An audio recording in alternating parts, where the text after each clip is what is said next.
Hello दोस्तों, आज मैं आपको फाइनल डेस्टिनेशन 5 की स्टोरी सुनाने जा रही हूँ। मूवी की स्टार्टिंग में हम देखते हैं सैम को, जो कि अपने कॉलिग्स के साथ कंपनी रिट्रीट पर जा रहा था। उसकी कॉलिग्स में शामिल थी उसकी एक्स गर्लफ्रेंड मोली हपर, जिसने कुछ ही मिनट पहले उससे ब्रेकअप किया है। उसकी फ्रेंड नेदर, पेटर की girlfriend Candy Cooper, Olivia Kessel, Isaac पम्मा और उनका बॉस डेनिस लैपमैन होते हैं। वो सब एक ही बस में जा रहे थे और बस में एक वीडियो चल रहा था जिसमें एक 180 कॉर्पोरेट कंसल्टिंग लिखा हुआ था। ये रेफरेंस तो आप सभी समझ गए होंगे। उनके पास से एक ट्रक गुजरता है जो कि उस ट्रक जैसा था जिसकी वजह से सेकंड पार्ट में हाईवे पर डिजास्टर हुआ था। बस एक ब्रिज पर पहुंचती है जिस पर कंस्ट्रक्शन का काम चल रहा था। वहां पहुंचते ही सैम को अजीब सा फील होने लगता है। अचानक ब्रेक लगने से उसके अंगूठे पर कट लग जाता है। तभी उस बस का रेडियो ऑन हो जाता है और उसमें सॉन्ग चलने लगता है, the dust in the wind all we are. वो सॉन्ग एक इशारा था कि विंड की वजह से ब्रिज कोलैप्स हो जाएगा, लेकिन कोई भी उसे समझ नहीं पाता। वो ब्रिज कोलैप्स होने लगता है। वो सब जल्दी से बस से बाहर निकलने लगते हैं, लेकिन कैंडिड को बचाने का कोई चांस नहीं मिलता। इसैक बस में ही रह गया था और वो भी बस के साथ पानी में क्रैश हो जाता है। वो सब जान बचाकर भाग रहे थे। सैम किसी तरह मॉली को सेफली दूसरी साइड पर पहुंचा देता है, लेकिन वो देखता है ओलिविया को भी मदद की जरूरत है। वो उसकी हेल्प करता है, लेकिन बिना चश्मे के उसे ठीक से दिखाई नहीं दे रहा था और उसी वजह से वो ब्रिज से पानी में गिर जाता है, लेकिन वो अभी जिंदा थी। डेनिस और नेथन दोनों भाग रहे थे। नेथन एक केबल उठा लेती है। डेनिस भी ब्रिज पर लटक चुका था, लेकिन उसने हिम्मत नहीं हारी थी। तभी उसके ऊपर तारकोल गिर जाता है और वो हिम्मत हारने पर मजबूर हो जाता है। एक पल में वो पूरा ब्रिज पानी में समा गया था। पीटर और सैम दोनों रेलिंग पर लटके हुए थे। तभी एक ट्रक बिल्कुल एंड पर आ जाता है और उसमें से सरिया निकलकर पीटर के आर पार हो जाता है। सैम हिम्मत करके ऊपर चढ़ रहा था, लेकिन उस ट्रक के पास सैम के लिए कुछ नहीं था। सैम भी मारा जाता है। तभी उसकी आंख खुल जाती है। ये सब देखने के बाद वो शॉक में था। उसे कुछ भी समझ में नहीं आ रहा था। तभी अचानक ब्रेक लगने से उसके अंगूठे पर कट लग जाता है। अभी वो उस प्रोसेस से निकल भी नहीं पाया था कि बस का रेडियो भी ऑन हो जाता है और उसमें सेम सॉन्ग चल रहा था। वो समझ चुका था कि ये सब हो रहा है तो ब्रिज भी टूटेगा। वो पैनिक कर जाता है और चिल्लाने लगता है, ये ब्रिज टूटने वाला है। ऑब्वियसली कोई भी उसे सीरियसली नहीं लेता। तब वो मॉली को लेकर बस में से उतर जाता है। पीटर और कैंडिड उनके पीछे पीछे जाते हैं। बाकी लोगों को भी बस से उतरना पड़ता है। वो जैसे ही बस से उतरने लगते हैं, ब्रिज टूटने लगता है। सभी लोग सैम की मेहरबानी से ठीक टाइम पर बस से निकल गए थे। वो सब ब्रिज को कोलैप्स होते हुए देखते हैं। अब उन सबके मन में कई सारे सवाल चल रहे थे। उन्हें सैम से भी डर लग रहा था कि उसने यह सब पहले से ही प्रेडिक्ट कर दिया था। एरिया जिम वहाँ इंटरोगेशन के लिए जाता है। जिम को पूरा शक था कि वो एक टेररिस्ट है, लेकिन उसके खिलाफ कोई सबूत नहीं था। इसीलिए जिम कुछ भी नहीं कर सकता था उस कोलैप्स की वजह से। उस कोलैप्स की वजह हाई विंड और स्ट्रक्चरल डैमेज बताया जा रहा था। सैम बेकसूर था, इसीलिए उसे छोड़ दिया जाता है।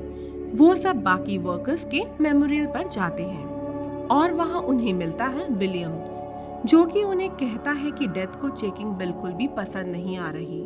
इतना कहकर वो वहाँ से चला जाता है। सैम एक पार्ट टाइम शेफ भी होता है और जिस रेस्टोरेंट में वो काम करता था वो उसे पेरिस वाली ब्रांच में भेज देते हैं और वो उस ब्रांच को एक फिल्म की एंड में देखता है, जब एलेक्स कैरल और कार्टर पेरिस घूमने गए थे और वहाँ पर कार्टर जिस साइन बोर्ड से मरा था वह उसी रेस्टोरेंट का था, जो कि मायरो 81 को उल्टा करोगे तो 181 ही बनेगा। मॉली ने भी सैम से इसी वजह से ब्रेकअप किया था, क्योंकि वो पेरिस जा रहा था।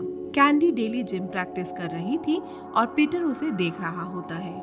कैनिस वहाँ की बेस्ट जिमनेस्ट थी। वो 15 साल से ये रोज प्रैक्टिस करती आ रही थी।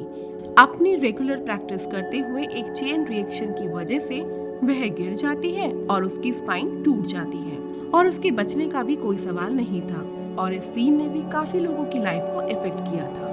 अगले दिन वो सब ऑफिस में थे, लेकिन कैंडिस की डेथ की वजह से कोई काम नहीं कर रहा था। पीटर भी ऑफिस में होता है क्योंकि उसे डिस्ट्रैक्शन की जरूरत थी। अब काम नहीं हो रहा था, इसीलिए वहाँ पर नेथन बियर लेकर आता है और इससे अच्छा डिस्ट्रैक्शन क्या हो सकता था। वो सब वहाँ पर ड्रिंक करने लगते हैं।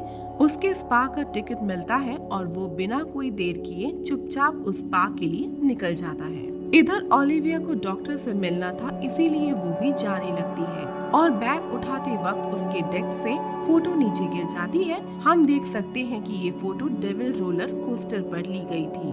पीटर पूरी कोशिश कर रहा था इन सब चीजों से निकलने के लिए, लेकिन कैंडिस की डेथ उसे खाए जा रही थी। अचानक वो हाइपर हो जाता है। वह उन सब के ऊपर नजर रखता है और उनका बॉस डेनिस, जो सारी रिपोर्ट एजेंट जिम को दे रहा था। उधर आइजैक उस बार में पहुंचती है। हाई एक्सपेक्टेशन के साथ वो वहां गया था, लेकिन उसकी एक्सपेक्टेशन की धज्जियां उड़ जाती हैं। जैसे वो एक्सपेक्ट कर रहा था, उससे बहुत ही रिलैक्सिंग मसाज मिलती है। मसाज के बाद उसका एक्यूप्रेशर सेशन होता है। वो लेडी उसे 30 मिनट्स के लिए सोने के लिए छोड़ देती है और उसके जाते ही वहाँ पर टॉवल में आग लग जाती है। आइजैक बहुत चिल्ला रहा था, लेकिन कोई उसकी आवाज नहीं सुन पाता। तब वो खुद से टेबल पर से उतरने लगता है और इसी कोशिश में सीधा जमीन पर गिर जाता है और उसके साथ साथ अल्कोहल भी पूरे फ्लोर पर फैल जाती है। सारी निडल्स उसकी बॉडी में घुस चुकी थी, फिर भी वो किसी तरह दरवाजे तक पहुंचता है। लेकिन तभी उसका फोन बजने लगता है और वाइब्रेशन की वजह से कैंडल नीचे गिर जाती है, जिससे फ्लोर पर आग लग जाती है। लेकिन वो आग से बच जाता है, उसे कोई नुकसान नहीं पहुंचता। उधर ऑफिस में सैम और मॉली एक साथ बैठते हैं। सैम मॉली को उसके साथ पेरिस चलने के लिए कहता है और वो उससे पैचअप कर लेती है। तभी पीटर उनके पास आता है और आइजैक की डेथ की खबर देता है। वो सब जल्द से जल्द उस स्पा पर पहुंचते हैं। वहाँ उन्हें फिर से विलियम दिखाई देता है। सैम को लग रहा था कि वो उनका पीछा कर रहा है। वो सीधा उससे पूछ ही लेता है। विलियम उन्हें बताता है कि ये उसका काम है। जहाँ पर डेथ होती है वहाँ उसे जाना होता है। सैम उसे पूछता है कि उनके साथ क्या हो रहा है। विलियम उन्हें डेथ का पैटर्न बताता है, जो हम पिछले 4 पार्ट में देख चुके हैं। वो सब कुछ समझ चुके थे, बल्कि वो एक चीज एक्स्ट्रा ही समझे थे।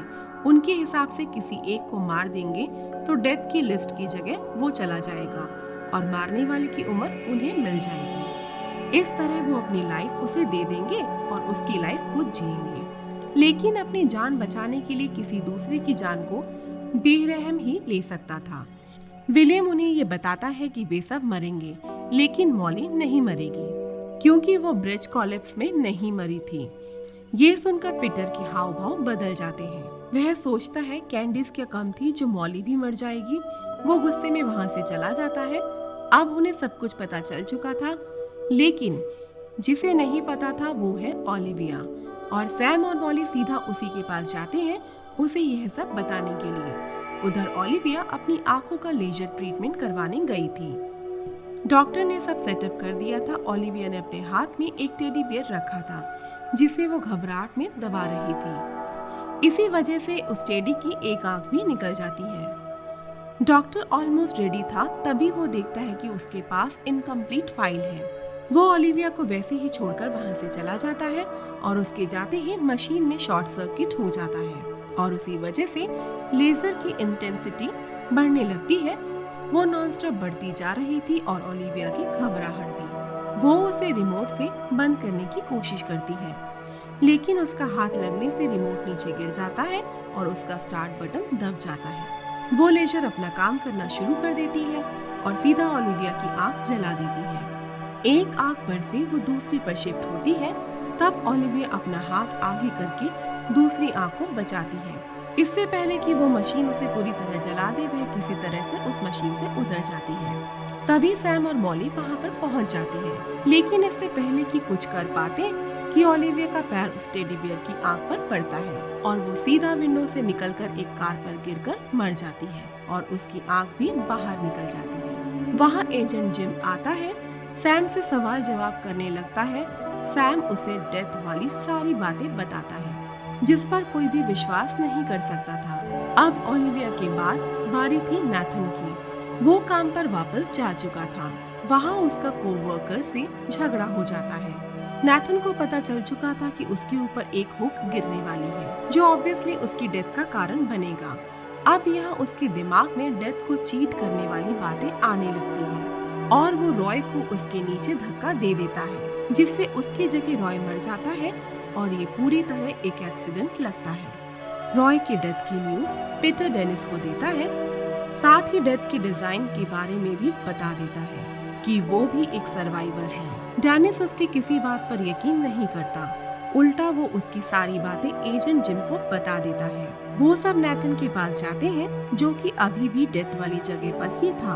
पीटर उससे सवाल करता है, क्या ये एक एक्सीडेंट था या फिर जानबूझकर रॉय को मारा गया है अपनी डेथ टालने के लिए। नाथन एडमिट कर लेता है उसने रॉय को मारा है।